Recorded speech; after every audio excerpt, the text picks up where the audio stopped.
into my lap. Get with it, Paul. Connie's going to overshoot it. You guys are just trying to show off that you've got iPads. I like the viewing angle better.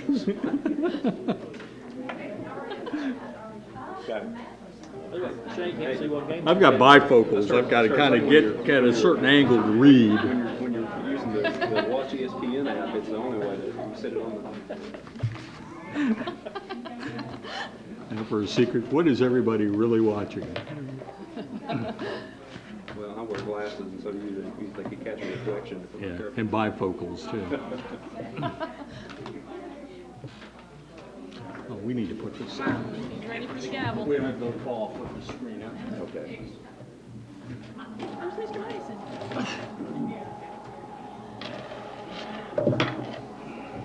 Oh, here he goes.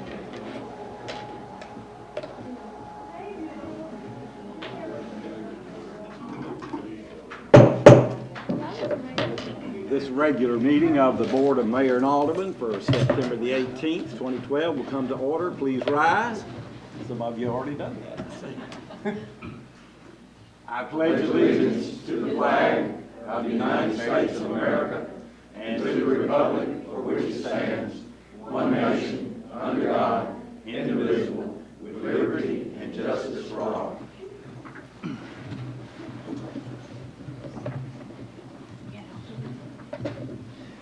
All right. The first item on our agenda is a public hearing which covers Ordinance 12-11, which amends the city's annual budget for fiscal year 2012. Is there anyone in the audience who wishes to make a statement with regard to Ordinance 2012, which amends the 2012 budget?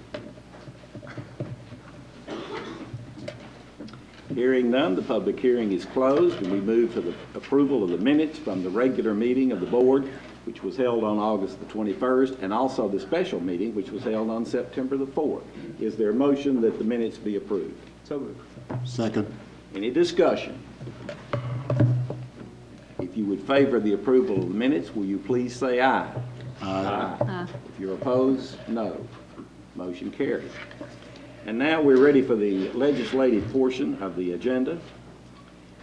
Item 2.1 covers Ordinance 12-10, which is an amendment really of Ordinance 05-19 and Title 17 of the Springfield Municipal Code entitled Refuse.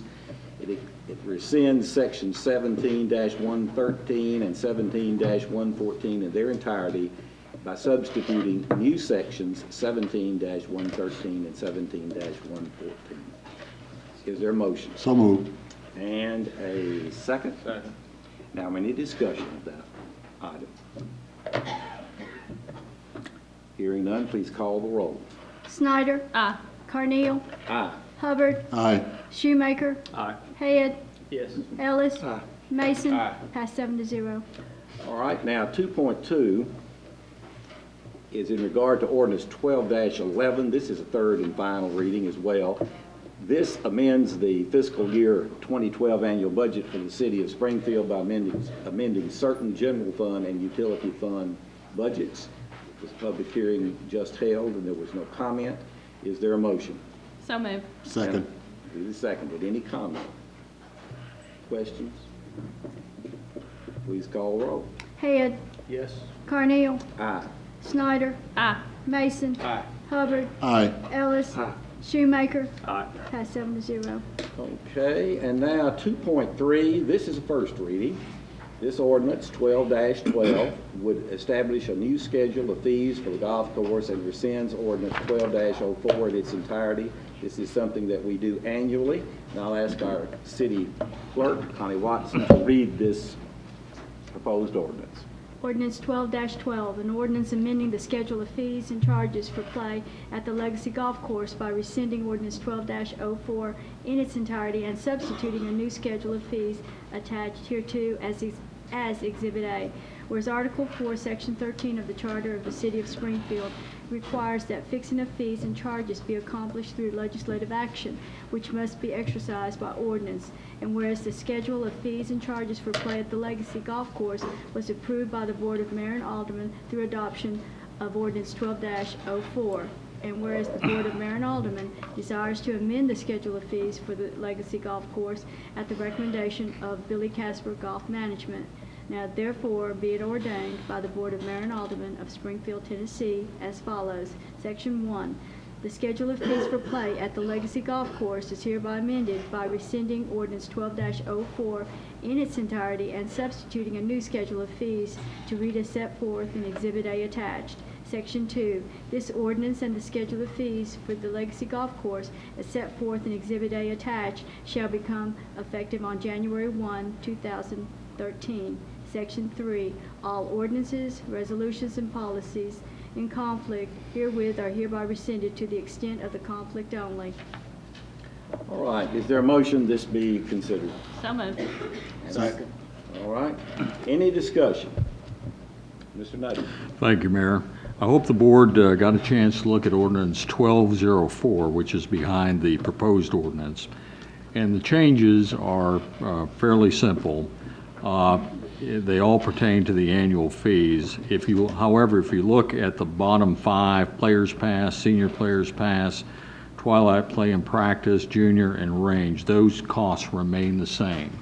The changes are in 1204, the current ordinance, that there are only 4 annual fees. This ordinance proposes 8. And it also proposes that if you're going to pay an annual fee, you can pay it monthly. And also if you choose to pay monthly, there's like an 8% handling charge or attached to that. So it's not the amount divided by 12, it's divided by 12 plus the interest rate if you're going to pay by the month. And Rafe is here, and he can explain the proposal to the board. Rafe, would you come forward?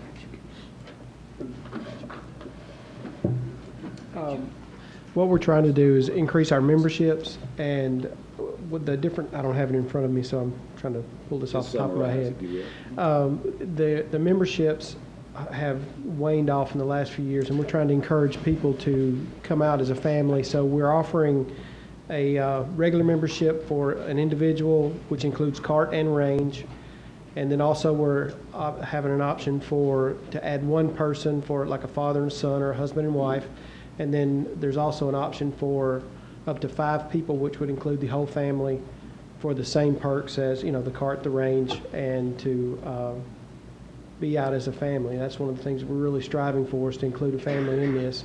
We also have basically the same options for the weekday memberships, which are just weekdays only, no holidays or anything like that. The full membership is good anytime, any day of the week, mornings, afternoons. All right, are there questions? Yes, sir. Mr. Hubbard? You said there was a decline in membership.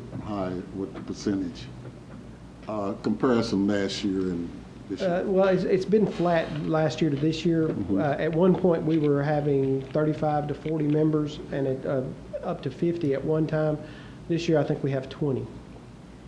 And that we want repeat players to come out and obviously play golf and spend money with us in different ways, and this would encourage that, and as I said, it would encourage families as well. Exactly. I need that 50 and above would sound good to me. That's our goal. Obviously, right now, what we'd like to do is, to begin with, is to double our memberships, which, as I said, is right around 20. We can get to 40, that would be great, but obviously our number is well higher than that, hopefully. Other questions? Rafe, I assume that these, since it's an annual amount that's being broken potentially down to monthly, that it's contractual. Yes. Buyout clause, et cetera, et cetera. Absolutely. It's a 12-month contract, and it's to be set up as a direct withdrawal from an account off of your debit card or credit card, and it's guaranteed for the 12 months. That way we can get some residual income during the winter time. which will help us in the long run for sure. Sounds like a good move.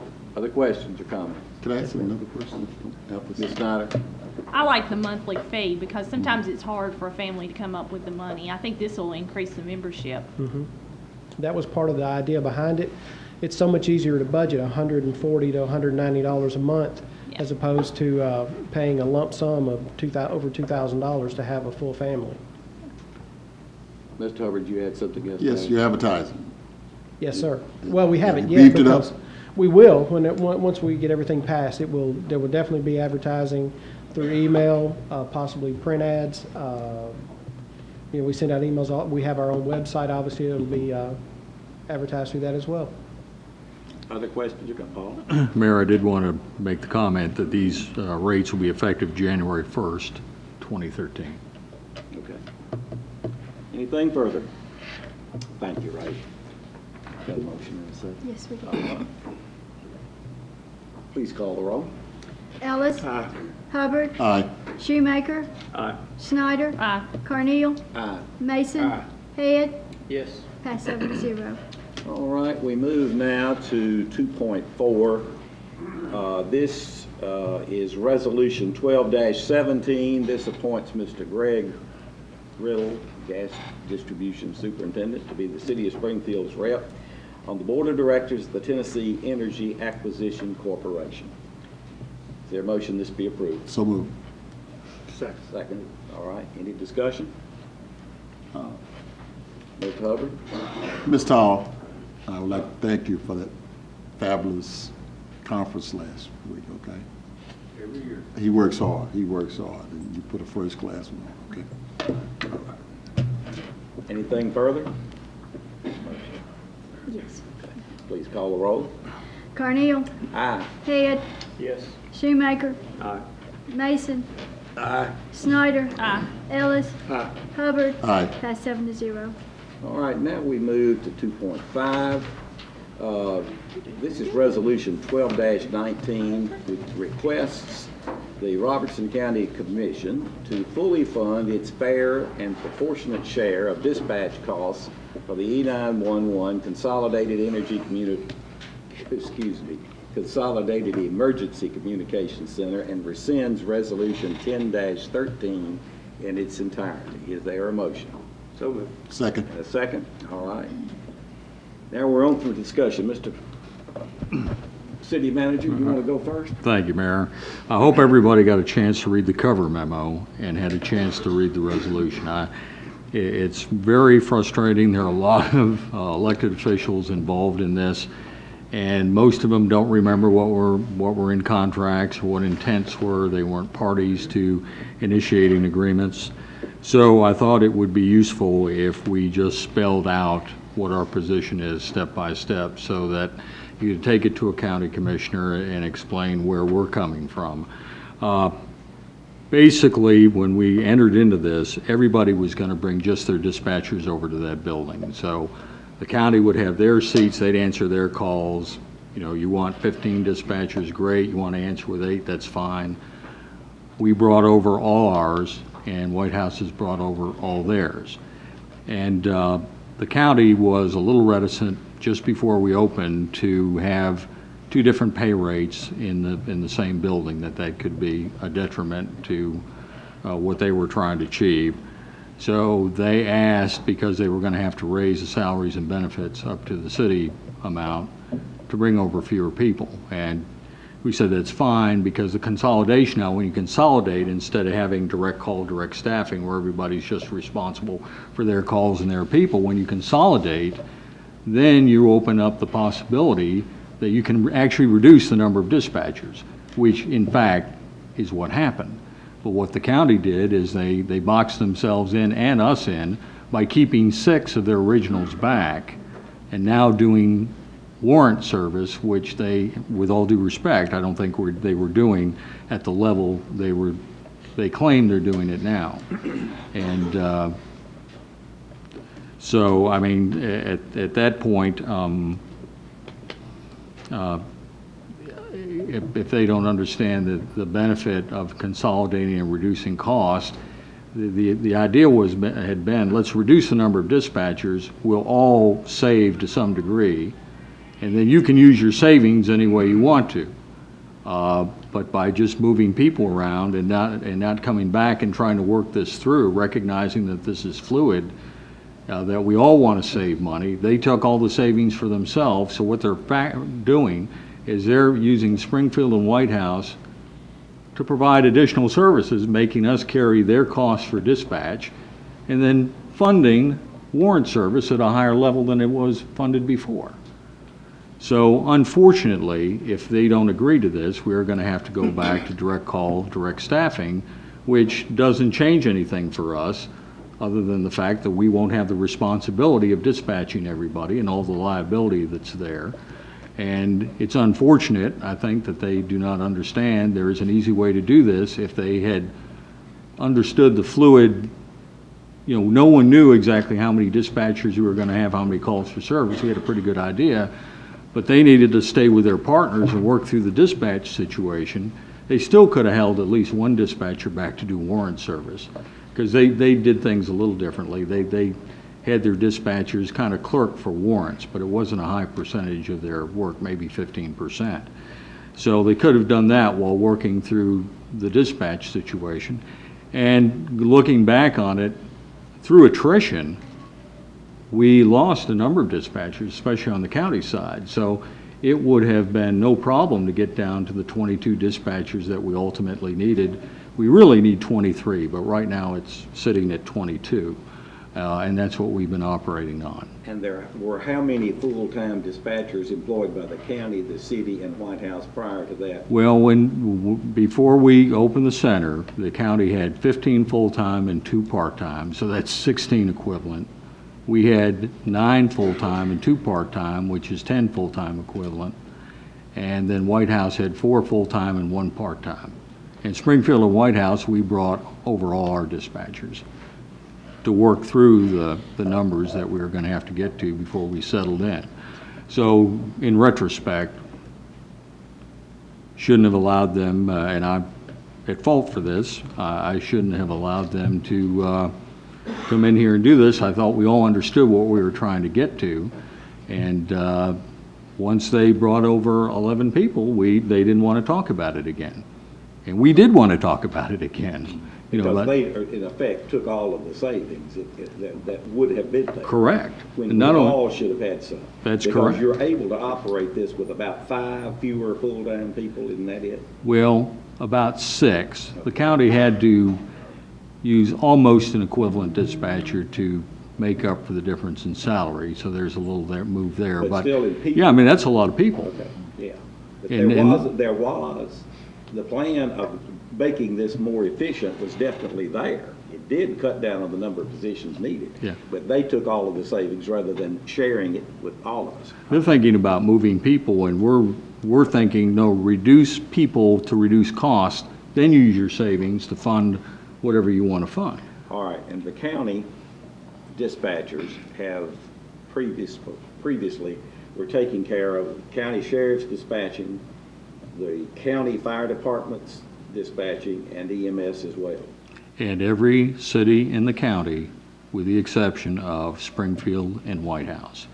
So in fact, Springfield residents pay county taxes. They're already paying for dispatch, for everybody else's dispatch. Then you're paying for your own dispatch. And now, it seems now we're taxed again at a third level because they're not working with us on this situation. And I truly believe that there's some confusion over there, that they do not understand what's going on. And that's the reason why I thought it would be beneficial to spell out our position, because I don't even think they understand. There are 911 contracts that deal specifically with the building and the equipment and the facilities and the 911 staff.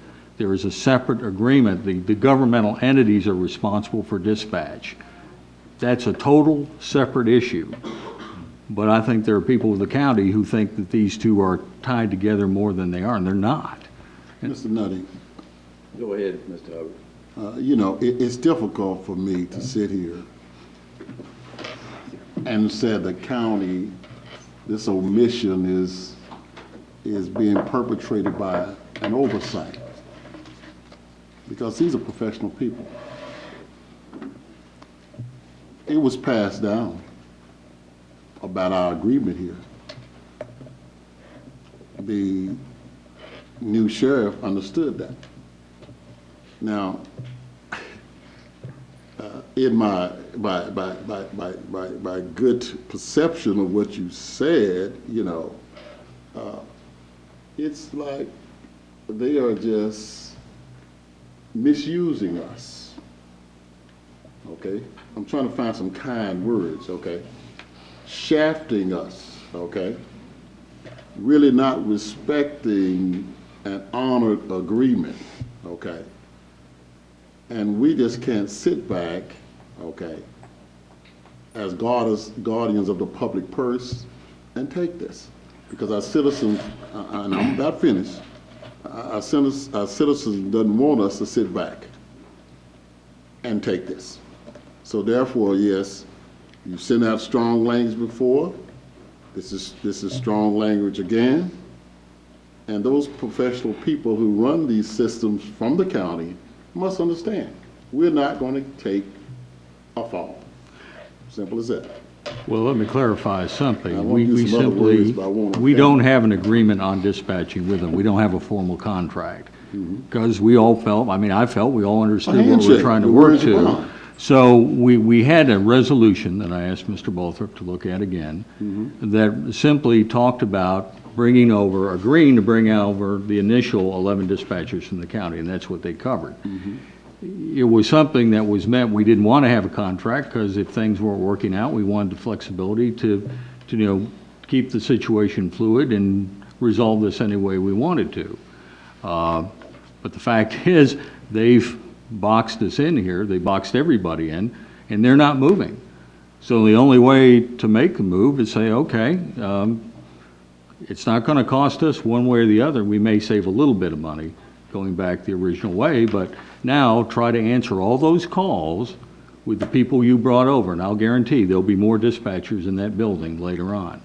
Now, the nice thing about the technology out there is there's a PSAP, and it's a public safety answering something. I don't know exactly. I can't remember what PSAP exactly stands It's nice. for, but It's well equipped. we're getting an update in equipment that makes it easier to take the consoles and designate them all county, all city, all White House. So what we're really asking the E911 board to do in this is accept the fact that it's not working with us. We're going to go back, take our own calls with our own people, and we're just asking them to reconfigure the consoles accordingly. And of course, what we're saying, we're giving now the county a time certain. Remember, we sent them a letter in May. They didn't respond or take the appropriate action. If they do not do anything by November 1st, we will assign 11 people to take just county calls. And of course, if there's a real crisis situation, we're not going to let them fly on their own.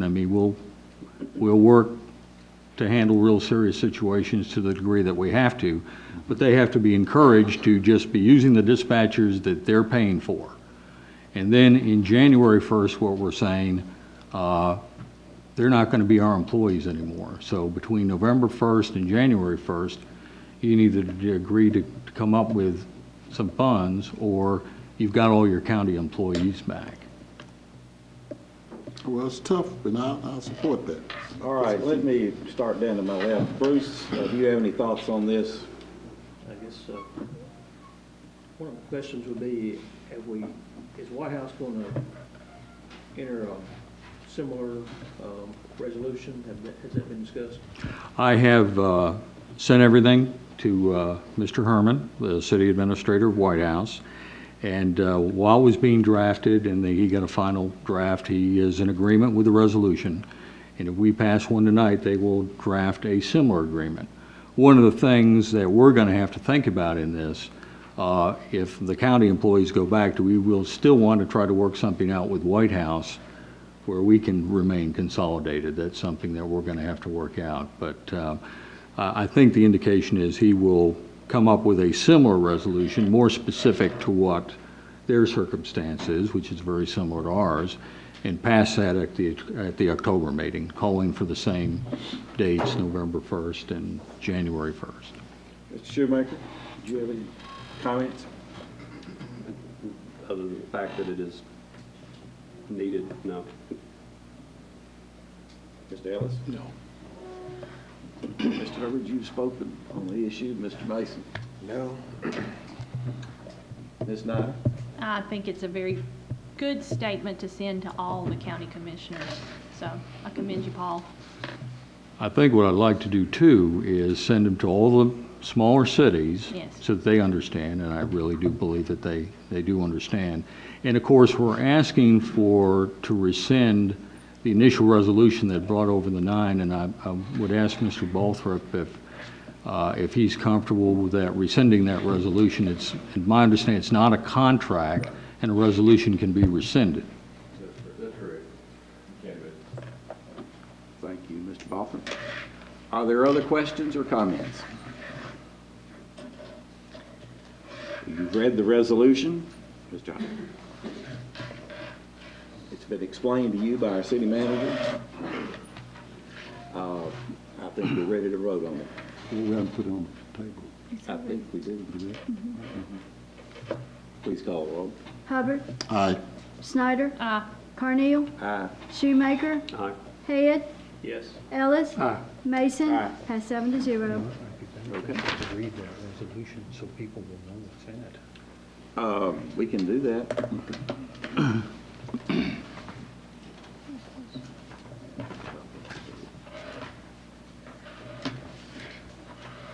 You want to read that entire thing? Or you just I got think the- people need to understand they're not going Well, to know our there's a position if we portion don't there read it. that's- To me, that sums it all up, but,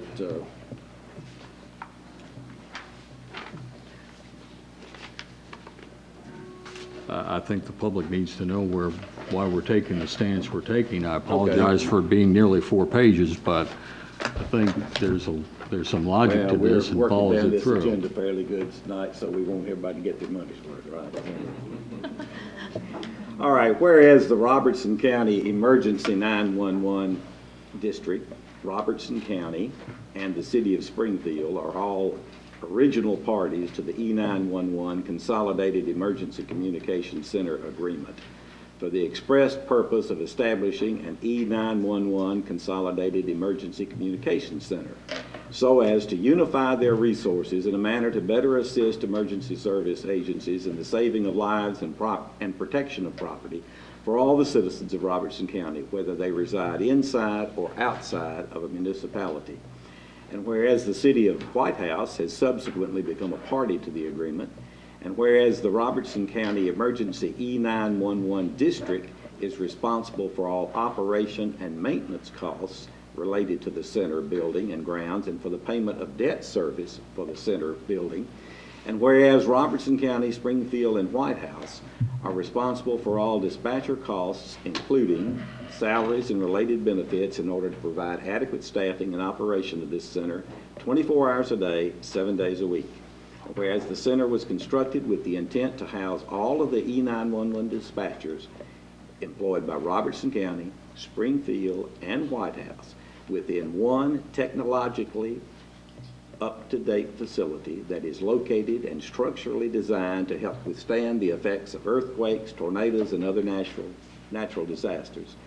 And whereas at the opening of the center, Robertson County employed 15 full-time and 2 part-time dispatchers, and Springfield employed 9 full-time and 2 part dispatchers.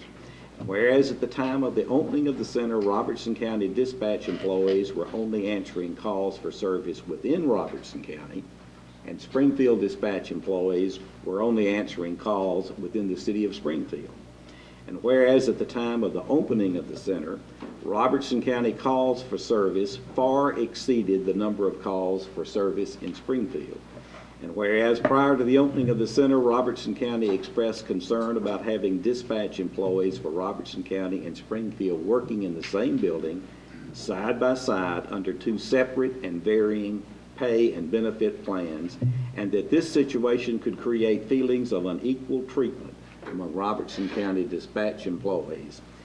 whose pay and benefits were slightly lower than those earned by Springfield employees. And whereas, as a means of eliminating such concern, Robertson County requested that Springfield consider allowing Robertson County dispatch employees to become Springfield dispatch employees. And where Robertson County further requested that Springfield allow Robertson County to transfer its dispatch employees to Springfield employment in a lesser number than the number of dispatch employees that were currently working for Robertson County, in order to help Robertson County to initially meet the increased costs to transition its dispatch employees to the Springfield pay and benefits plan. And whereas, in the spirit of cooperation and due to the urgent necessity to relocate Robertson County and Springfield dispatch employees from their original workstations to their new workstations at the center in time to meet the pending schedule for E911 center completion and occupancy, Springfield consented to the requests of Robertson County with the understanding that consolidation would possibly reduce the total number of dispatchers required to answer all calls for service within the service area, thus reducing dispatch costs for both parties, and provide better backup to both parties in the event of a major emergency. And where Springfield dispatched all of its dispatch employees, consisting of 9 full-time and 2 part-time, to the center, and whereas in order to initiate the consolidation of dispatch services, Robertson County and Springfield approved resolutions whereby Robertson County transferred a total 11 of its 17 dispatch employees, 9 full-time and 2 part-time, to become City of Springfield employees reimbursed by Robertson County. And whereas the City of White House has subsequently transferred all of its dispatch employees, consisting of 4 full-time and 1 part-time, to become City of Springfield employees, with the cost, of course, reimbursed by the City of White House. And whereas as a result of the consolidation, and this, may I add, this is really the key element in it.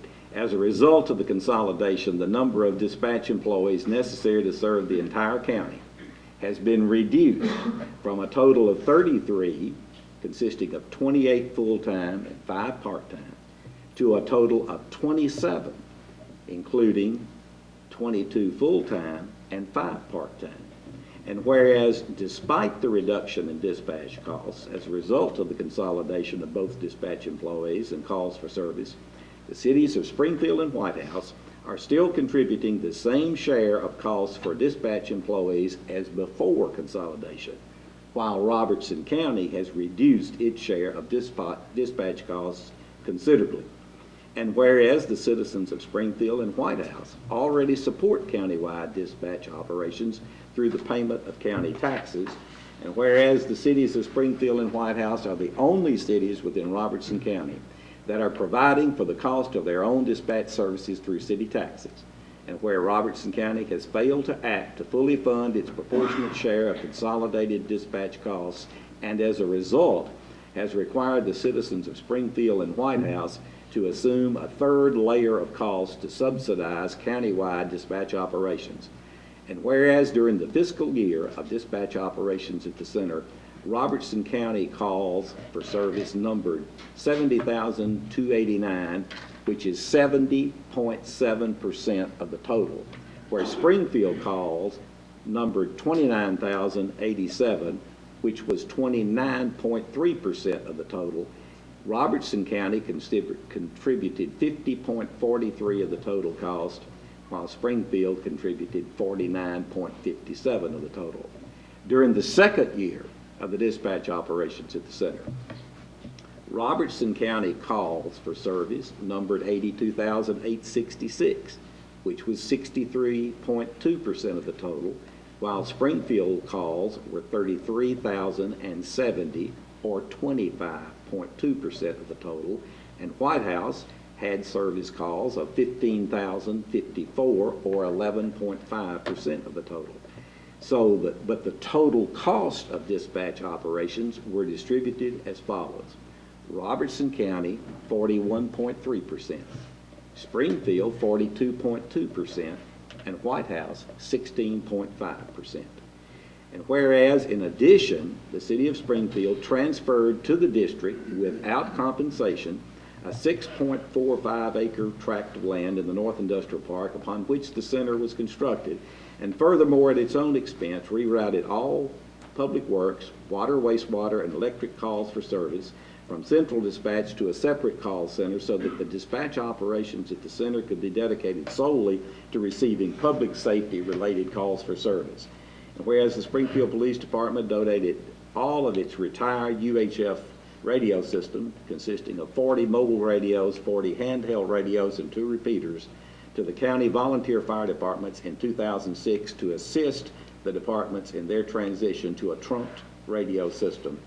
And whereas Robertson County Finance Department is providing administrative support to the Robertson County E911 district, with payment being made by the district for such support, but Springfield is not charging Robertson County or White House for the administrative costs related to consolidation of dispatch operations.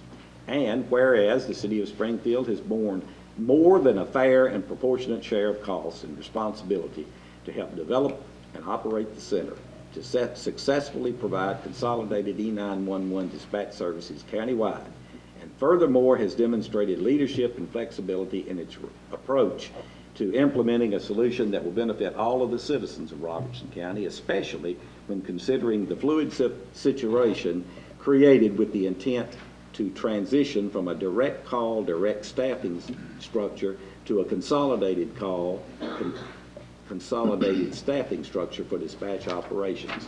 And whereas the center has been in operation for 2 full years, and although the consolidation of employees has resulted in a uniform and equitable pay and benefit plan, the proportionate distribution of costs among the parties has not been fair and equitable. And whereas the future growth of Robertson County will, due to the population of Springfield relative to the population of the entire county, continue to place an undue burden upon the citizens of Springfield if dispatch costs are not distributed proportionally among the parties based upon the calls for service. And whereas the Board of Mayor and Aldermen for the City of Springfield has previously requested that Robertson County assume its proportionate share of dispatch costs at the 911 Consolidated Communications Center, now therefore be it resolved by the Board of Mayor and Aldermen of the City of Springfield as follows. Section 1. The City of Springfield respectfully requests that the Robertson County Commission take the appropriate action to pay for Robertson County's fair and proportionate share of dispatch costs for the fiscal year 2013 for the E911 Communications Center based upon each party's annual calls for service during fiscal year 2012, and to reimburse the City of Springfield retroactively for the county's proportionate share of dispatch costs that are owed from July 1st, 2012 forward. Furthermore, the city requests that Springfield, Robertson County, and White House enter into a formal and detailed agreement with regard to E911 costs, dispatch costs, based upon each party's proportionate share of the total calls for service in the previous year. Section 2. The City of Springfield respectfully requests that Robertson County pay for its proportionate share of costs by November 1st, 2012 in order to alleviate the additional cost burden currently placed upon Springfield and White House taxpayers. Section 3. Should Robertson County not make full payment for its proportionate share of costs by November 1st, 2012, the City of Springfield shall assign only 9 full-time dispatchers and 2 part-time dispatchers to take all Robertson County calls, with all dispatchers assigned to take only City of Springfield and City of White House calls. Furthermore, the City of Springfield shall take appropriate action to separate the 9 full-time and 2 part-time positions assigned to Robertson County calls from the City of Springfield's employment and to transition them to employment within Robertson County by January 1st of 2013.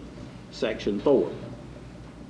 The City of Springfield respectfully requests that the Robertson County Emergency E911 District take the appropriate action by January 1st of 2013 to have reprogrammed a sufficient number of dispatch consoles at the E911 Center to accept Robertson County calls for service answered only by dispatchers employed by Robertson County, and to reprogram a sufficient number of dispatch consoles to accept Springfield and White House calls for service answered only by dispatchers employed by Springfield and White House. Section 5, Resolution 10-13, approved on May 18, 2010, is hereby rescinded in its entirety, effective January 1st, 2013, approved this 18th day of September 2012.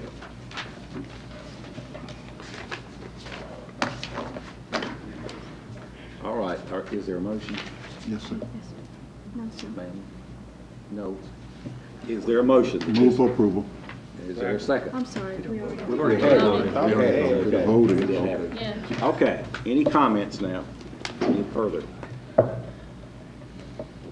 Okay, it's been adequately discussed. Please call the roll. We've already We're good. People We did already, voted ahead did of it. Okay, but you voted and then we backed up. Okay, got it. All right, next item. 2.6, discuss and possibly take action on Resolution 12-20 to accept a surety bond from Lexon Insurance Company in the amount of $135,080 for the Legacy Subdivision, Section 5B, for developer Tony Doris, Builders and Developers, LLC. Resolution 12-20. Motion? So moved. Second? Second. Any discussion? Please call the roll. Mason. Aye. Ellis. Aye. Shoemaker. Aye. Carneal. Aye. Hubbard. Aye. Head. Yes. Snyder. Aye. Passed 7-0. Okay, we move now to the administrative portion of the agenda. First on this portion is a presentation by Billy Casper Golf Management, who operate the Legacy Golf Course for us. The screen needs to come down.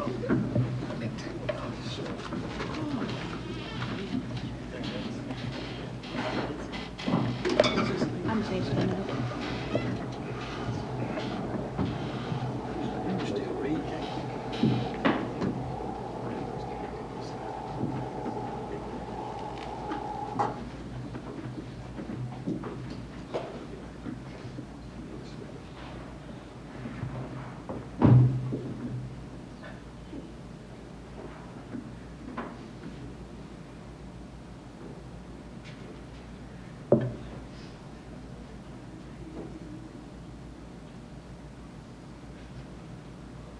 Okay.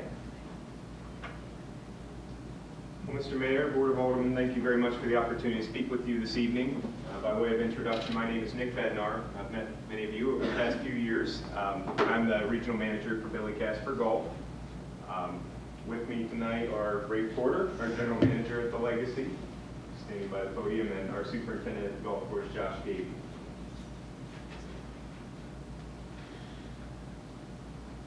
So what I'd like to speak with you all tonight is basically just to provide an operations update on the golf course. This is something that hopefully will shine some light on what we're doing over there for the city of Springfield. Specifically, I want to speak tonight about performance results and some of our goals for 2012, 2013. Provide an update on where the course is positioned in the market. Provide an update as far as capital improvements to the golf course. Rafe will then speak about our involvement in the community, some of the things we're doing locally, and our marketing approach and objectives, and as you all spoke about earlier, the membership rates for 2013. So what I'd like to do first is to discuss kind of a 5-year trailing history on where we've been and where we're going this year, dating back to 2008. 2008 is an important year in the golf industry because for many years prior to 2008, the golf industry was growing quite rapidly. And like a lot of businesses are, with the economy taking a downturn, started seeing some drop off during that time. So the Legacy is a little bit of an interesting study because back in 2008, we were doing 25,700 rounds and roughly 785,000 in overall revenue. Operating at an operating loss of $182,000 at that time.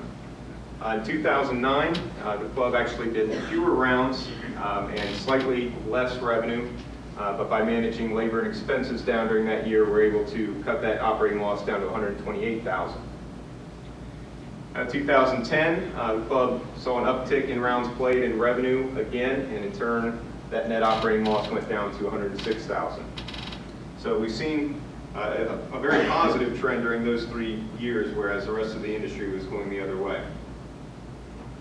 2011 was a difficult year for the club. We spoke, I believe, about 4 months ago about some of the issues we had back in 2011 pertaining to the weather and some of the challenges that had on the turf grass there at the club.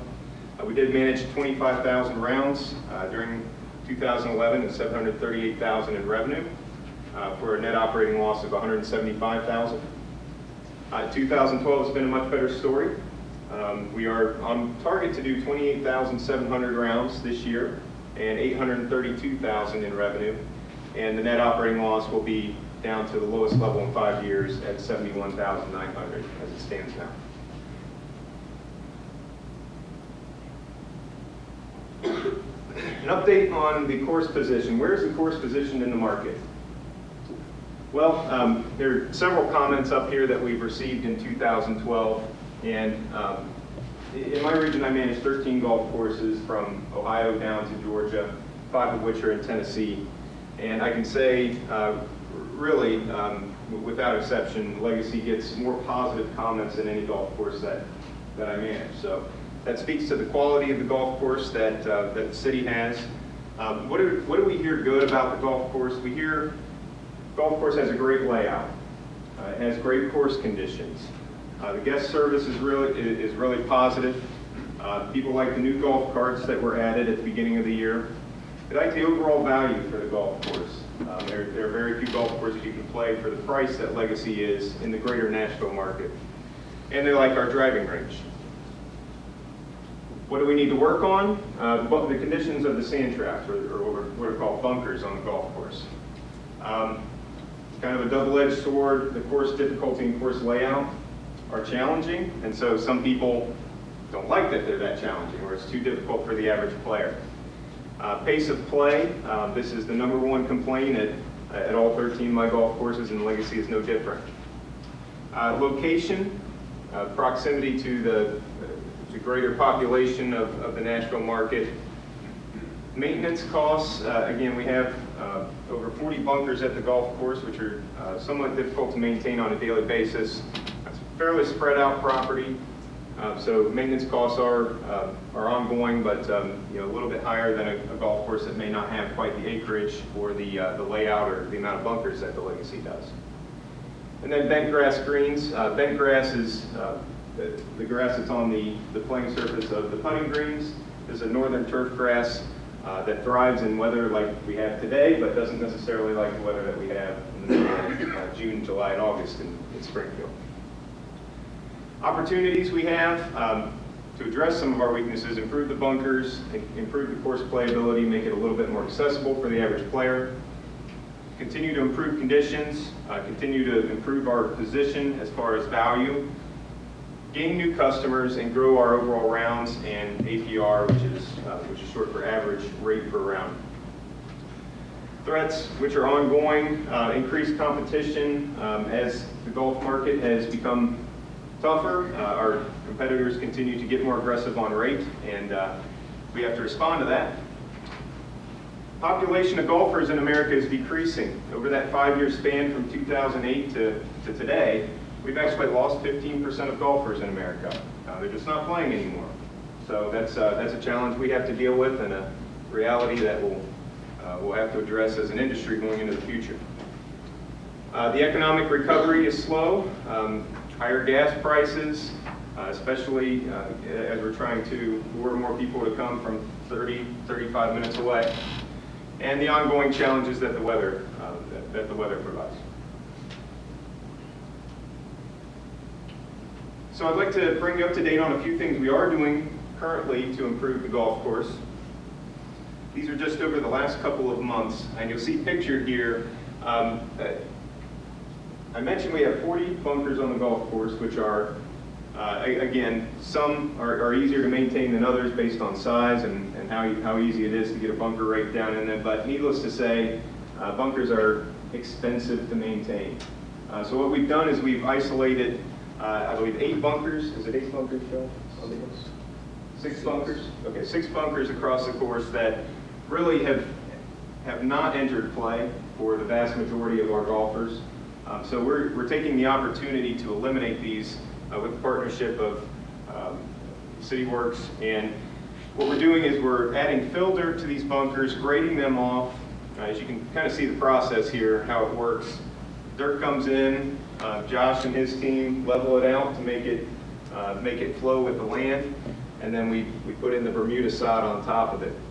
So you can kind of see that process from beginning to end there and what in the end it looks like. What this does is serves a couple purposes. First of all, it cuts down on our labor and our cost to maintain the golf course. Secondly, it makes the golf course more playable. One of our challenges, again, with the difficulty of the course. And really, it's not hindering the overall aesthetics of the course. So I'll show a couple more examples of how we've done this. This is on hole number 4, the same process here. Again, you can see it in the bottom right where we've done it because the grass is new and the shade of the grass is a little bit different right now, but through time, as that grass goes along, you really won't be able to tell that a bunker was there at all. And lastly, this is hole number 5, a large waste bunker there. You can kind of see the process there and final product on the bottom right.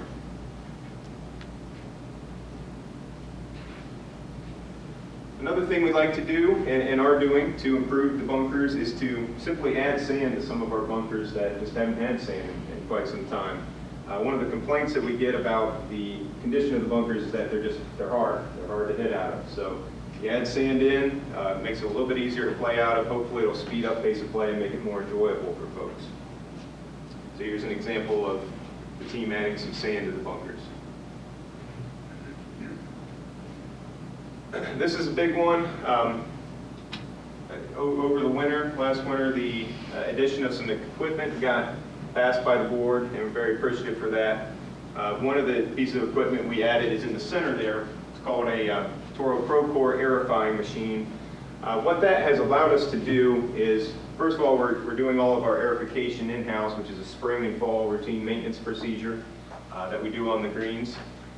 And in addition to that, so we don't have to farm that out and pay an outside firm to do that, but it allows us some flexibility during the summer, during the hot months, where we can do a process called needle timing, which is basically very small aerification tines that you poke down into the grass in order to stimulate oxygen getting down to the roots of the grass.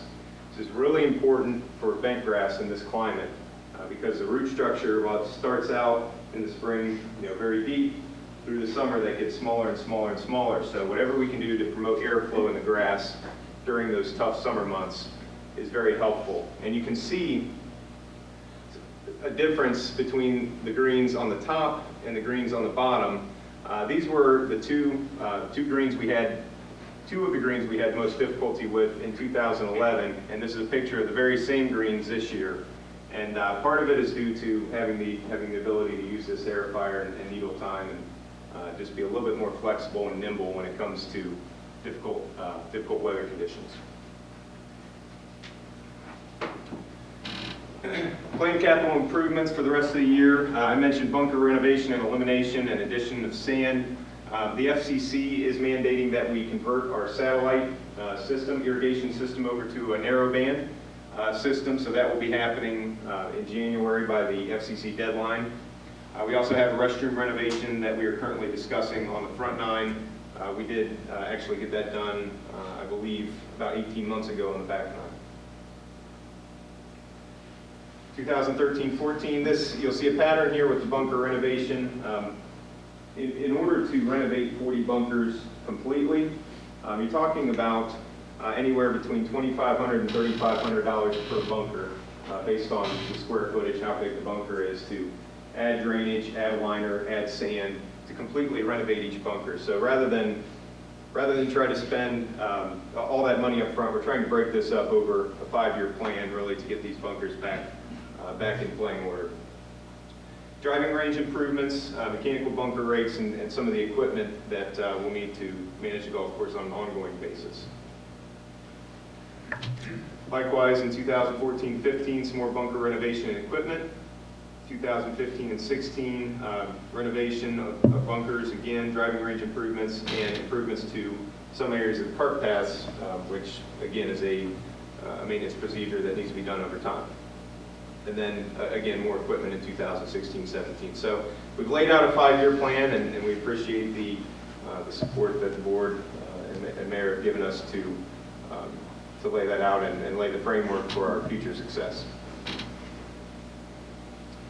Rafe, would you like to inform the group about some of our community activities? Yeah, I have to use this. I can't talk as loud as you. So, some of the things that we do at the Legacy that sometimes go unseen, and sometimes it's seen quite often with the high school kids that we have out. We actually had 3 schools out there today with a match, but we do have 4 high schools that participate in we have their high school matches at our facility and practice, and actually bring us other business outside of just their matches. They do come practice on their own. We have quite a few that are junior members that the coaches encourage them to join so they can practice on their own. So that's one thing that we really do with our local schools. Springfield, they're our number 1 on top of that list. We take good care of them.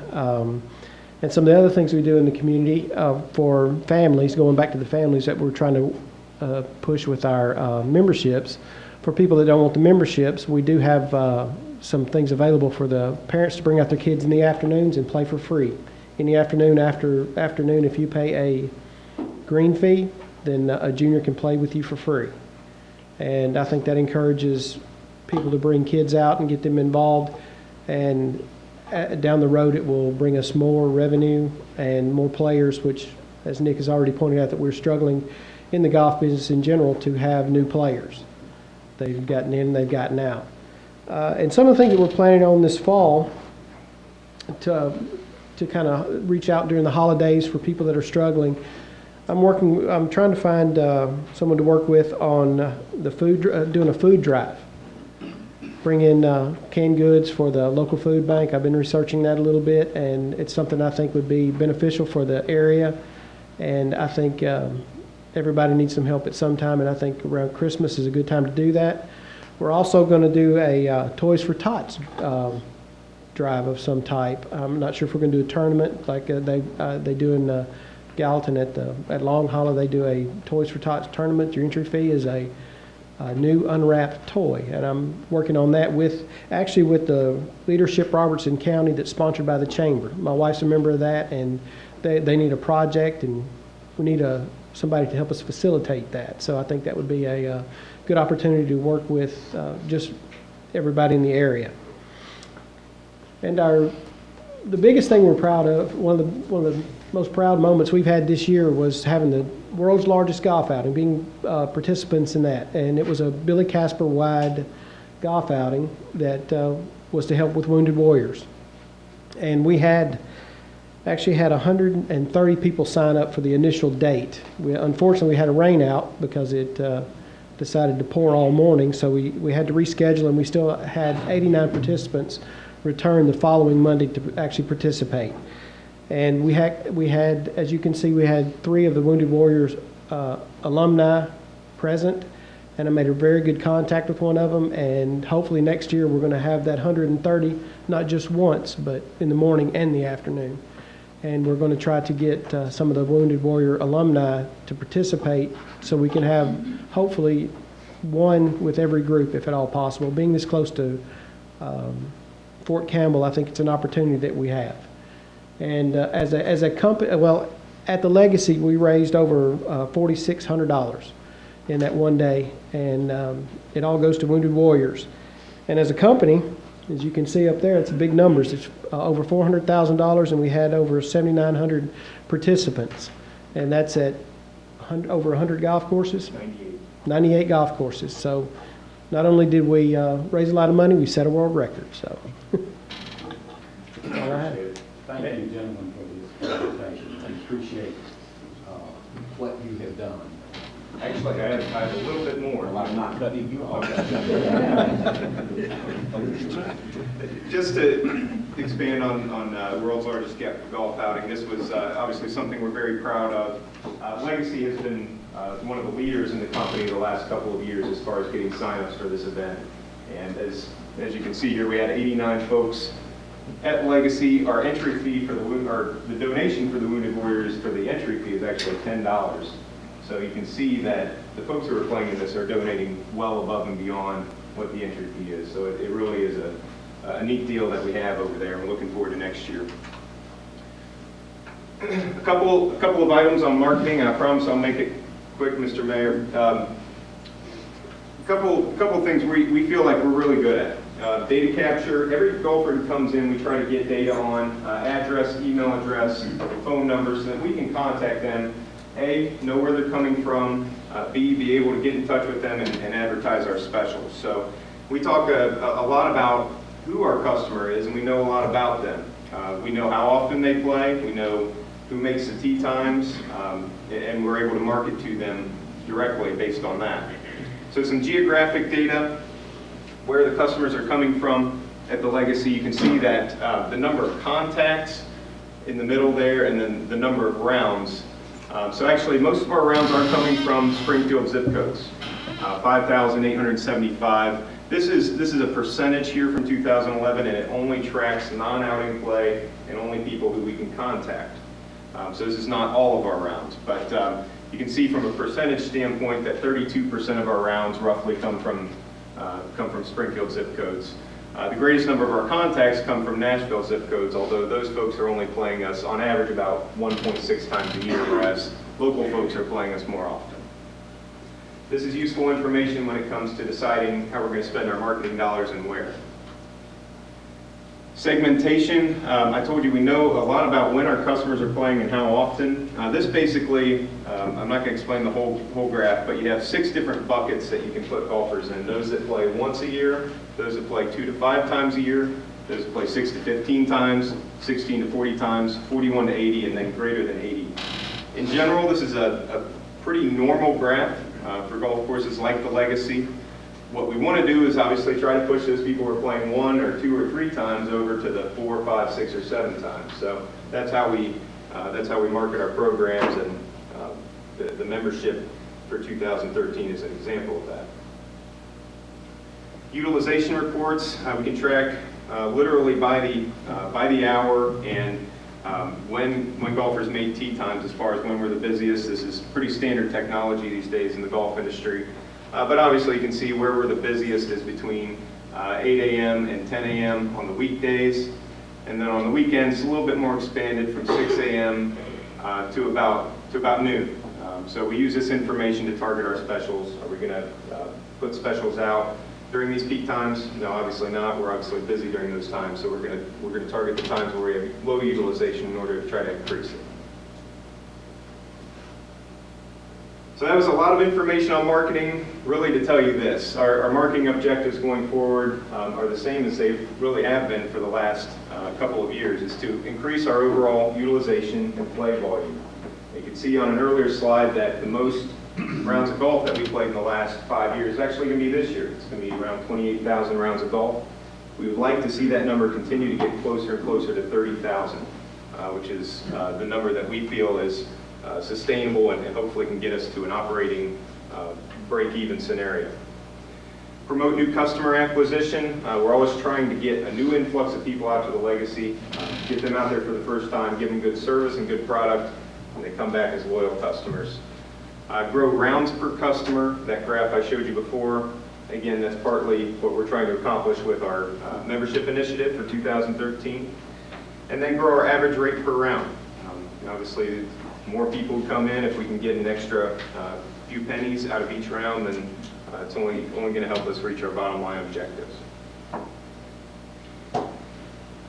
Membership rates were discussed before. Again, the additions here are, we have an option to get unlimited cart usage.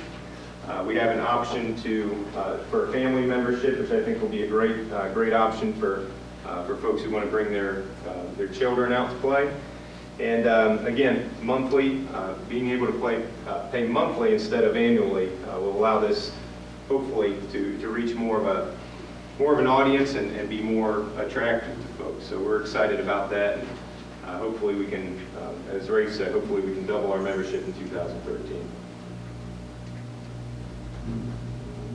So with that, that concludes our presentation, and I'd like to avail ourselves to any questions that you may have. Any questions or comments from members of the board?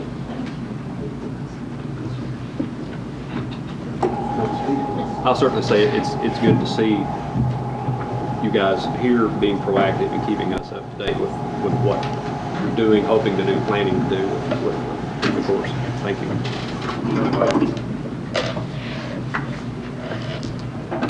I think we all appreciate the attention you all have given to certain issues that we had following up the meeting that we had with you.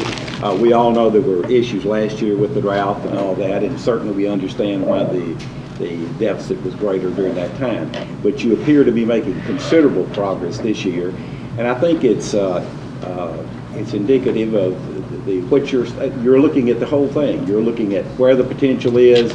You're trying to assess your strengths, which are many, and the weaknesses, which are few. And as long as you keep doing this, I think we've got a good thing going, because we realize the asset that the legacy is to Springfield as far as its quality of life is. So we appreciate it. We're very proud of our partnership with the city, so we appreciate your trust in us. Thank you. And I will point out that, oftentimes we talk about, well, the golf course doesn't break even. Did you ever ask yourself the question, does Travis Price Park break even, or does the center break even, or does Garner Street? Of course it doesn't. Because there's a certain amount we have a budget for that, for parks and recreation.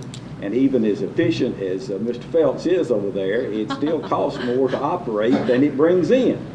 So that's a service that is provided, and the golf course is something we do charge for because it is more expensive to maintain, etc.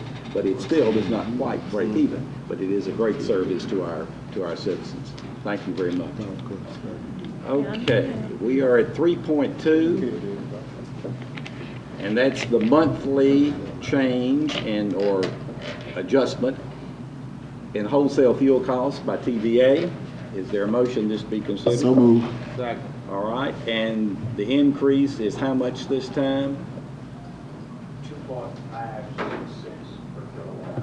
I see that Mr. Gardner sent you to be the messenger of bad news, right? We'll have to get after him the next time, okay? We're glad to have you, Robert. That's right. That's exactly right. Okay. But we appreciate you being with us. All right. You've heard the amount. Is there any discussion? Got your motion. Please call the roll. Head. Yes. Carneal. Aye. Snyder. Aye. Mason. Aye. Hubbard. Aye. Ellis. Aye. Shoemaker. Aye. Pass 7-0. Okay, and now the monthly adjustment of gas rates. Mr. Hall, which direction you headed in? Went up 9.9773. 0.977, slightly under 1%. All right. Okay, is there a motion on that? So moved. Did you get it? I'll take the And second. Shoemaker. Any discussion? Please call the roll. Ellis. Aye. Hubbard. Aye. Shoemaker. Aye. Snyder. Aye. Carneal. Aye. Mason. Aye. Head. Yes. Pass 7-0.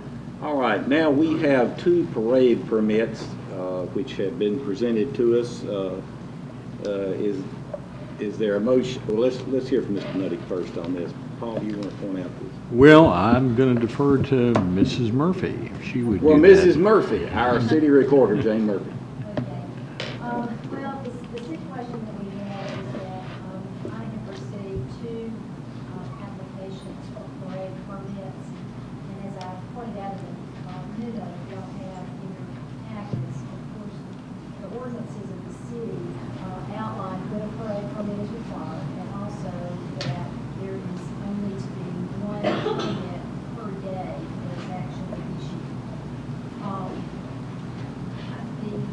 I have received 2, as I mentioned. One is for Red Light Scholarship Church for a fall festival, and the second is for the Northwest Medical Center run, which is the second annual Who Dash that's benefiting CASA.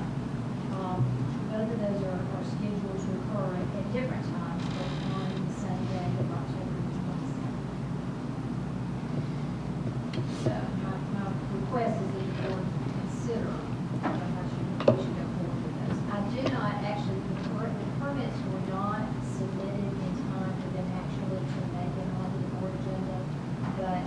be one of the conflicts, so I want you to give y'all an opportunity to get into discussion.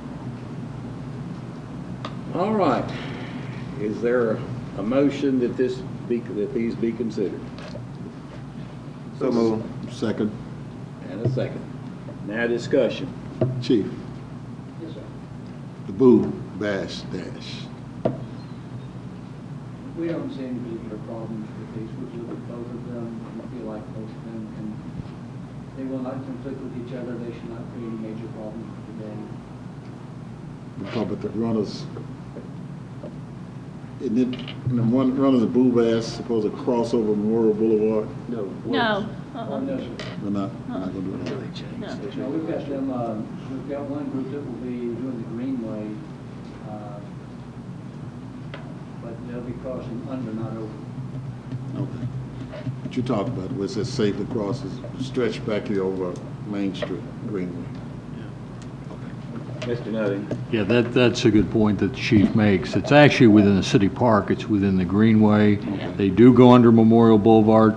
The only place that they cross is in the rural section of Wilkes Road, when you leave the long stretch along the fields there as you get into Travis Price Park. So Which it's only is a take a normal flag crossing. person. Which is a Normal. normal crossing, as is. Right. Anybody that's out there running is going to. So there's no conflict in what they're That doing. It's sounds pretty like safe. a reasonable exception. Now, I was also thinking about the one on Main Street, I have to make this comment, that's the most hazardous, okay, crossing. The traffic does not stop. So that is something we really look at, okay? And we have had several requests recently that we're asking to reroute those specifically so that we can avoid those Main Street areas. We can deal with it more effectively, safer. Appreciate it. All right, you've heard the motion. We have a second. Anything further? Please call the roll. Carnell. Aye. Head. Yes. Shoemaker. Aye. Mason. Aye. Snyder. Aye. Ellis. Aye. Hubbard. Aye. Pass 7-0. Okay, and now we have in 3.5, discussion and possible action on amending a parade application for a 5K run from Whiskers and Paws. This original request was approved by the board at our June meeting, but this is an amendment to this, so is there a motion? So moved. And a second? Second. All right. Chief Thompson. Again, we looked at the route, we don't anticipate any problems with it. Any questions? What is the amendment? What are they changing? Anybody know? There's an amended route, it was the second page on y'all's board, and the board agenda, but originally, they were not having to, they were not asking for any street closure at all. Now they're asking for just a small one, just to get runners across, didn't say no more than probably 20 minutes at the max, which doesn't cause a problem whatsoever. Is it this last part that requests that Connell Street and Garner? Is that what we're talking about? Yes. Okay. All right. Anything further before we vote? Please call the roll. Hubbard. Aye. Snyder. Aye. Carnell. Aye. Shoemaker. Aye. Head. Yes. Ellis. Aye. Mason. Aye. Pass 7-0. Okay, and that is 3.6, discuss and possibly take action on a lease agreement for the Bransford Community Center. Is there a motion? So moved. Second? Second. Okay. Any questions or comments on this? Mr. Nutting, did you have anything to say? Well, I thought Mr. Balthrop would walk us through this one. Mr. Balthrop, you want to speak to this? What you have is not the lease agreement, really, I was guiding the board as to how to compare this. I put an outline in there, basically be a 10-year lease of the building, 3.73 acres, some sort of nominal rent like we've done with some of the other non-profits in town, city-owned property. Greater Faith would be responsible for all the maintenance and upkeep during the lease. They would, I understand that the city does have that building on its insurance program, so we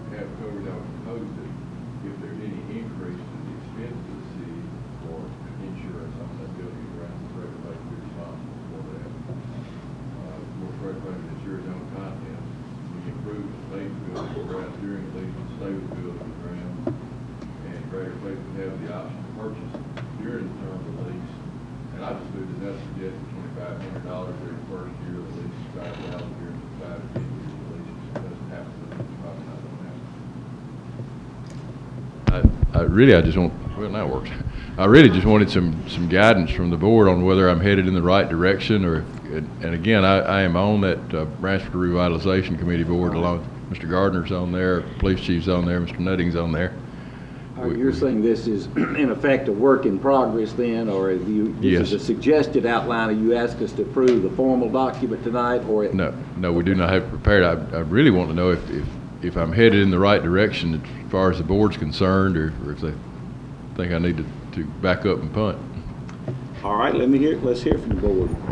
Mr. Mayor, Let me start down at the end. Ms. Snyder, do you have any thoughts on this?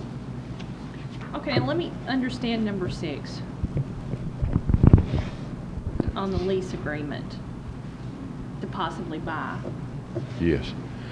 I think the long-term goal has not been for the city to own that property. At some point, I think we would really like for somebody else to own it. And we would. I mean, I And, think that was our and that's why this discussion. figure is so low to purchase it.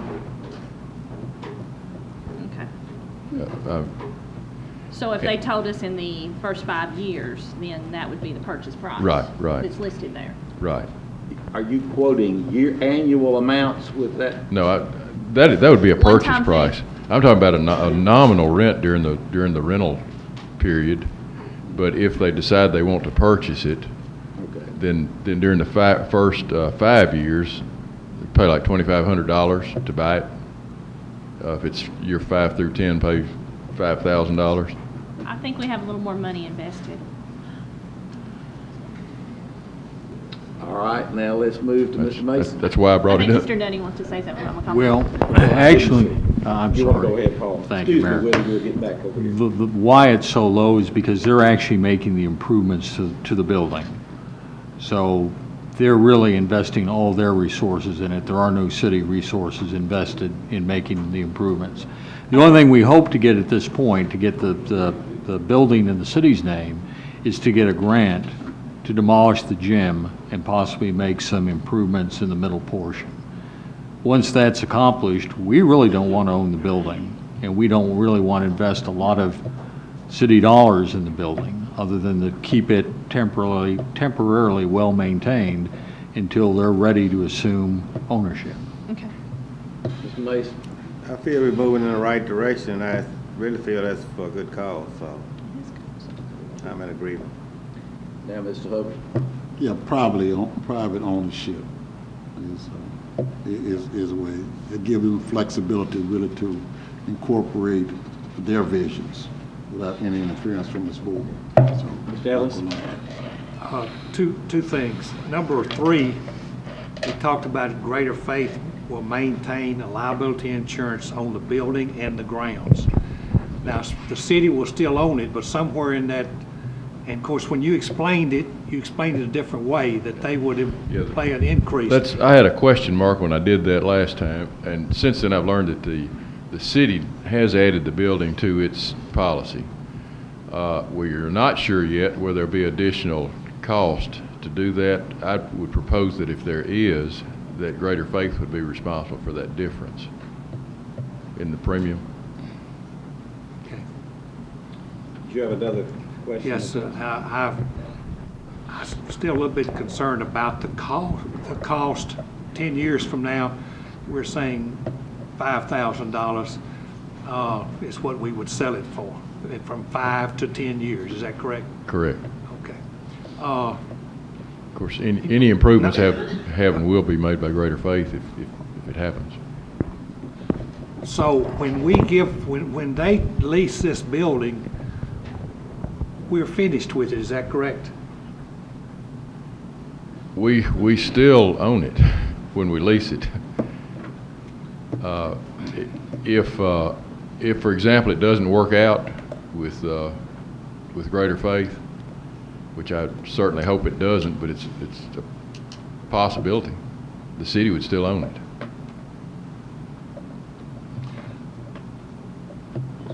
and we'd have all the improvements. Right, we'd have the improvements that have been made. I mean, the intent is, the reason why they're making all the improvements is that their intent is to own the building.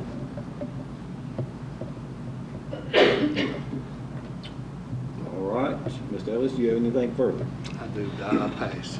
Mr. Shoemaker? I don't have anything. Mr. Head? If they do exercise their option, would there be some type of clause in there that it would have to be only for their purpose? I guess what I'm getting at is we would want this property to be turned around and be sold for some other purpose than what they're doing. Does that make sense? Yeah, there could be some, basically a possibility of reverter in the deed that if it were used for other than a, say, not-for-profit purpose, at that point, the title could revert back. I'm just thinking down the road that Right. 3.73 acres could be pretty valuable. Like a right of first refusal or something of that nature. Yeah, I go along with that. Put that safety net in there. All right, ladies and gentlemen, I don't think we're not asked to approve anything formally. I think what we're being asked is just, as Mr. Balfour said, to give him, or he's asking, is he going in the general direction? So I don't think we need to really pass anything tonight. So if the maker of the motion and the seconder will withdraw theirs, and I see some nods by everybody, we'll let him know that he's moving in the right direction. Is that the consensus opinion? Yes, sir. Okay. Mr. Balthrop, you have your consensus. All right, thank you. Now we move to 3.7, which is we've got another TVA rate change, and this is on their wholesale base. Does not affect retail, is that correct? No, sir, it does not affect retail at all. It's revenue neutral to TVA and to the distributor. What it does is just change the wholesale rate structure. It takes all of TVA's fuel costs out of the base rate, and that goes into a month-by-month fluctuation, which lowers the base rate, which could also lower the overall rate of about $10,000. All right. Is everybody clear on that? Yeah, is there a motion on this matter, on these wholesale adjustments? So moved. And a second. Second. Any discussion? Please call the roll. Snyder. Aye. Carneal. Aye. Hubbard. Aye. Shoemaker. Aye. Head. Yes. Ellis. Aye. Mason. Aye. Pass 7-0. All right, we have a matter that has been brought to request to add this item to the agenda. It has just come in. It's a request from South Haven to be allowed, South Haven School, to use Martin Luther King football field at a rate of $200 for the night of September the 28th, because they have a conflict on the field that they use, which is at Joelton, and Metro charges them $200 for the use of the Joelton Middle School field, which is not available on that night. Now, the question, first of all, is we're going to have to decide whether you want to add it to the agenda. And then you'll be allowed to vote on it. So is there a motion that we add it to the agenda? So moved. Is there a second? Second. Any discussion? Yes, sir. Could we bring Mr. Phelps? I'll be happy to. Yes, sir. But we got to put it on the agenda first. And we'll bring him up for later discussion. If no other discussion, please call the roll on adding it to the agenda. Head. Yes. Carneal. Aye. Snyder. Aye. Mason. Aye. Hubbard. Aye. Ellis. No. Shoemaker. Aye. Pass 6-1. All right, Mr. Phelps.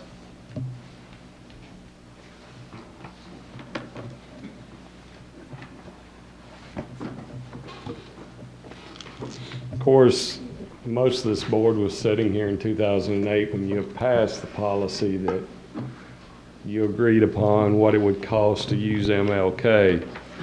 After that point in time, this board agreed to let South Haven have a free game out there. Come back a few weeks later, and South Haven agreed to pay $450 for the use of the stadium out there. In August of '09, they came or sent a letter to Mr. Nutting requesting to use the field and offered to pay $500 at that time. And this board at that time stood by the original agreement that y'all passed, which was $900. This came to light about 6-7 weeks ago. At that point in time, I expressed my feelings based on what y'all had passed to them, and that there is a policy on record, this is what it's going to cost. I didn't really hear anything else from them until I heard from Coach Edmondson last week. He wanted to try to get something before y'all. At that point in time, I think Mr. Nutting has got a copy of a letter that was written over the weekend. And they are proposing to pay, they want to appeal the policy of $900 and want to offer us $200. The field that they currently are playing on up there in Joelton is managed by Metro Parks and Rec, and that is the fee that they are charging them, which is $200. I'm going to brag a little bit now. That field over there in Joelton, we wouldn't let our teams practice on. Okay. The difference in that field in MLK is the difference in a Ford Pinto and a Cadillac Escalade. Plain and simple. You're right. They know it. They know how beautiful the park is. Ultimately, it's y'all's decision. I do have copies of those contracts back in '08 and '09 that they signed, even back then when they agreed to pay the $450 fee. Ultimately, we're going to do whatever this board instructs us to do. There are costs involved. I've received numerous phone calls today, and I am so appreciative of all the taxpayers in this town that they so graciously reminded me of today, that they are taxpayers. But what they fail to understand is our programs at our park facilities and our participants in them programs pay a fee to help maintain the property. There is cost involved for every football game out there. So ultimately, it's y'all's decision. That's the history behind this. Is there any conflict with anything else we've got going on that weekend out there? That weekend, we do not. My only concern is this. High school football, unless it's lightning, will not be canceled. We have the full right to cancel any junior pro football game out there due to field conditions. The last time that they played, the field held up fairly well, but it had rained for 2 straight days. With the help of Mr. Ellis and Roller and a couple other things, we were able to get the field back in shape. High school boys make a mess. So, you know, if they do, under the original policy that this board drafted, Parks and Rec has the sole discretion of canceling a ball game due to weather. And I strongly make this comment that I would hope that y'all would grant our department that opportunity. If the conditions are not what we feel they ought to be, we're going to cancel a ball game if y'all decide to let them play. All right. Mr. Nutty. I'd like to get Tony out of this a little bit. I know he's been asked to answer the questions, but the board in 2008, when this first came up, asked us to get direct cost on this. And, I'm a little resentful of that last sentence in the second paragraph. That is, nothing can be further from the truth. It costs $450 just to turn the lights on. And it's probably a lot more than that. And we gave real numbers. We have to have real people, our people out there striping. They make real salaries, get real benefits. And that's what we did. So that is a low number. That $900 is a low number. I think the board was very gracious in 2008. They asked us to come up with a rental agreement that would apply to anybody using that field, and we did. And as Tony said, in 2008, we acceded to their wishes and gave them a free game, and then a second game at $450, basically to cover the price of the lights.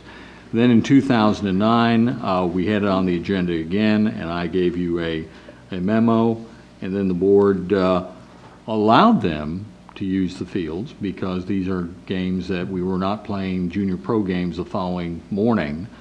But the board insisted that they pay the full price for those next games in 2009, and they chose not to do that. So I would like to say from the staff end, Tony has to be the front man. He's got to tell people no. You know, it's $900, and you have the right to petition the board and, you know, to make the fact. I mean, they haven't really used the field since 2008. So, and there is no conflict on that night for the following day. So, you know, you've got some real flexibility here. I just wanted to make sure that you remembered everything that happened regarding the previous requests.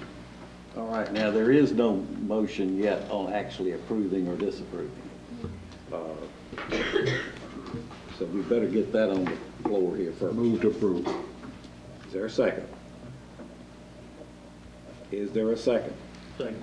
Mr. Head seconds. All right, and it was declared at that time that the fee that we requested was $900 because the electricity alone was $450.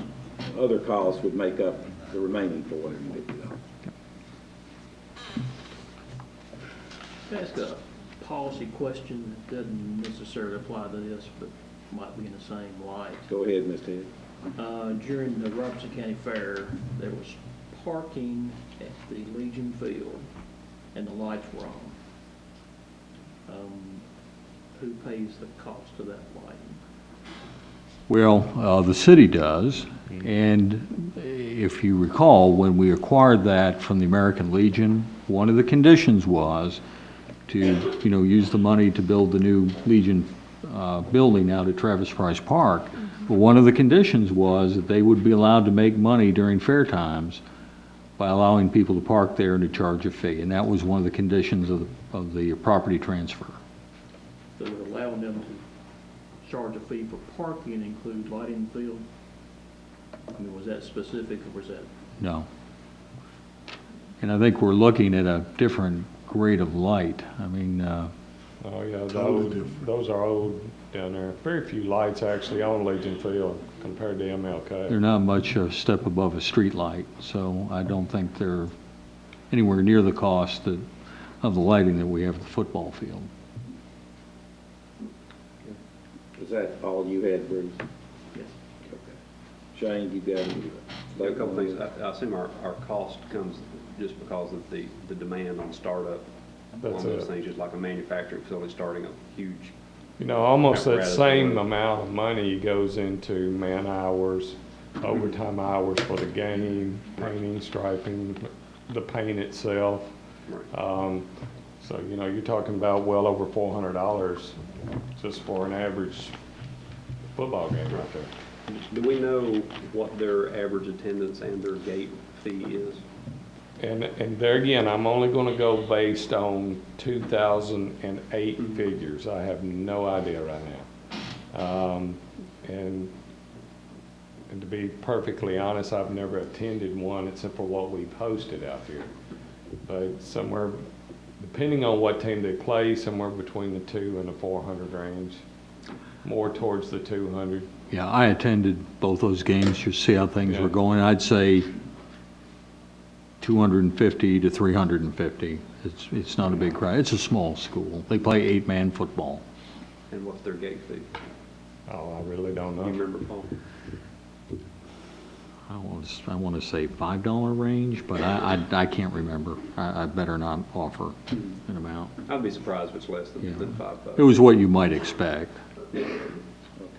And concessions, We control. is that still our vendor Yes. that do concessions? So their only income is on gate. Correct. Okay. Mr. Ellis, you got anything to say? No, sir. Mr. Hubbard?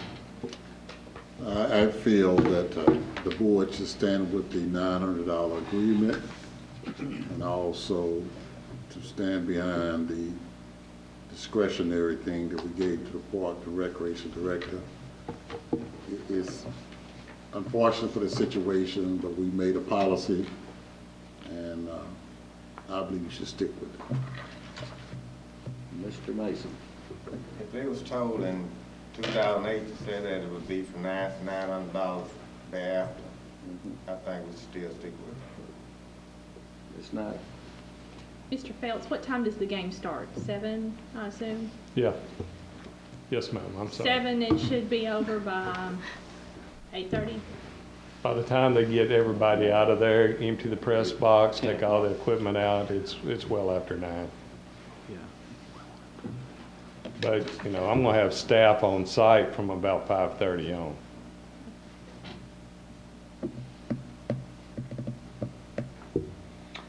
All right.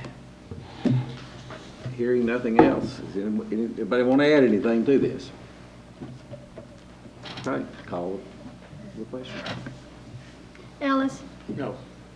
Hubbard, Yes, if we stay with the original degree. Whoa, whoa, whoa. We're going to vote on the $200. No, I'm talking the 900? They're asking to leave No, it for no for the two, no. His request is to appeal the policy, which requires 900, and substitute for it $200. No. So you for the $200 change, this change, or are you against? I'm against it. Okay. Shoemaker, No. Snyder, No. Carneal, No. Mason. No. Head, No. failed 0-7. All right. Now let's see what else we have.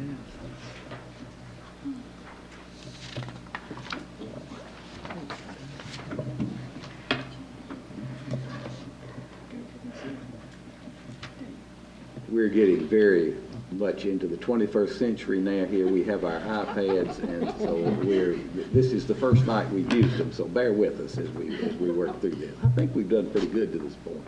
Consent portion of the agenda has 4 items on it. What's your preference? Move to, go ahead. All right. Accept the whole consent? If Yes, you sir. say move for the I consent, you've approved of, you're going to take them all, okay? I second this motion. Call roll. Carneal, Aye. Head, Yes. Shoemaker, Aye. Mason, Aye. Snyder, Aye. Ellis, Aye. Hubbard. Aye. That's 7-0. All right. Mr. Nutting, do you have anything further? I do, Mayor. Thank you very much. A total of 40 substandard houses, structures have been removed since January 1st. 26 structures have been removed by property owners and 14 by the city. 8 substandard structures are being repaired by the property owners, and 4 structures have been permitted for demolition by the property owners, so they should be removed in the next week or so. Staff is also requesting that the board call a special meeting to authorize the execution of letters of agreement for a municipal finance firm to act as financial advisor and a law firm to act as bond counsel so that the preparations can begin for bond sales in December or January. We also need to meet at some time to set the amounts and what projects we're going to fund and what amounts. So that's one thing that we need to maybe discuss after we get through the report. Did want to also state that the Carr Creek sewer line repair project has been completed with the installation of the riprap along the creek bank. New water mains have been installed on Martindale Drive, Woodside Drive, Pepper Street, and Short Cheatham Street. The new water main installation along Memorial Boulevard between 8th Avenue and 10th Avenue and along 10th Avenue between Memorial Boulevard and Brown Street is underway and near completion. Also, the Public Works Department has been excavating dirt from the detention pond on the Bill Jones Industrial Drive side of the railroad track to create some more holding capacity and help provide drainage relief to Queen Anne Court, and some of that dirt is going in to fill the bunkers at the golf course. So Public Works has been very critical to saving us some money in the operation of the golf course. And also want to remind everybody that the month of October is designated as fall cleanup, and heavy trash will be picked up during the month of October, and we'll post this on television. But we do want to remind people that we have another one in April. You can only put out a maximum of 3 bulky waste items, and we're talking things like furniture, things of that matter that are really heavy. You can't put any amount out that's going to exceed what the truck can carry.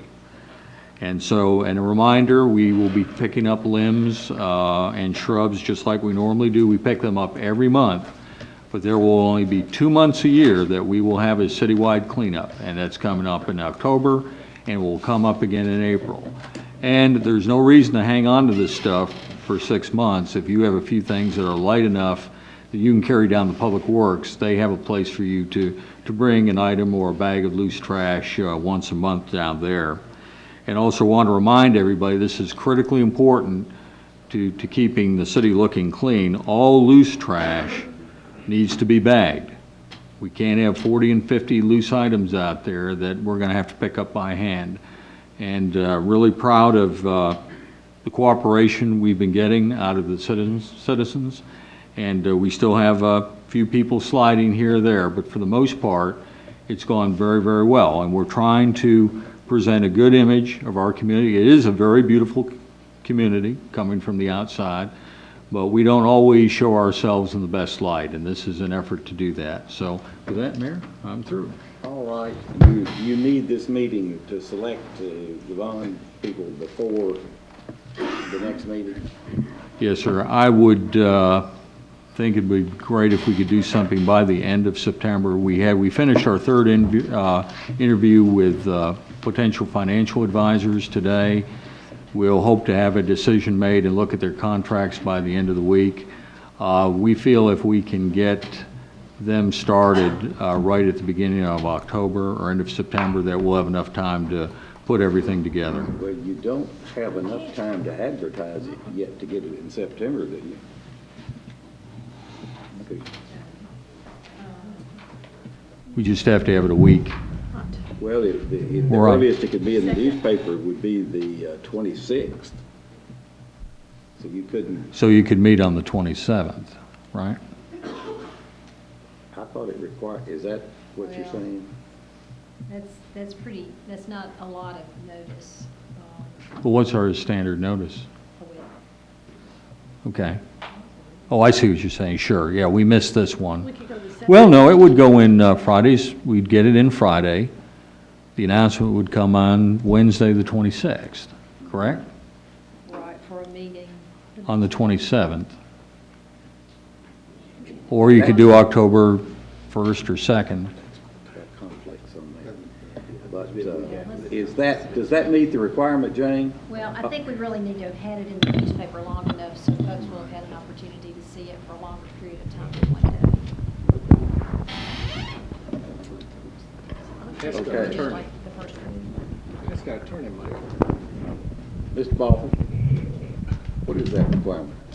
There's not a set day requirement, but you are supposed to give adequate public notice, and I don't know if a day would fly or not. Our standard has been about a week. I think we ought to stick pretty close to our standard. From the time it is published to be able, Right. I think that's right. I think we set a minimum of maybe 5 days or something. Yeah. All right, so that would put us into, if you put it in next week, and we provide what we're considering adequate notice, probably the 2nd of October, somewhere along in there. Can it be a lunch meeting? Is it a Sure. quick meeting? Yeah, they're just standard contracts. We're going to recommend Bassberry and Sims as bond counsel. We're positive that they'll accept, our proposal. October 2nd? 11:30, so we can go Tawanda's at 12. The lady said 11:30, October 2nd. 11:30 on October the I'll be 2nd, okay?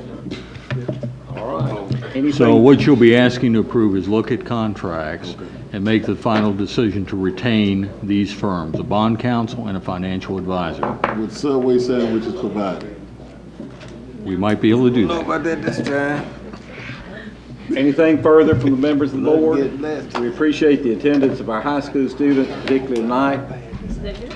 and hope you've learned something.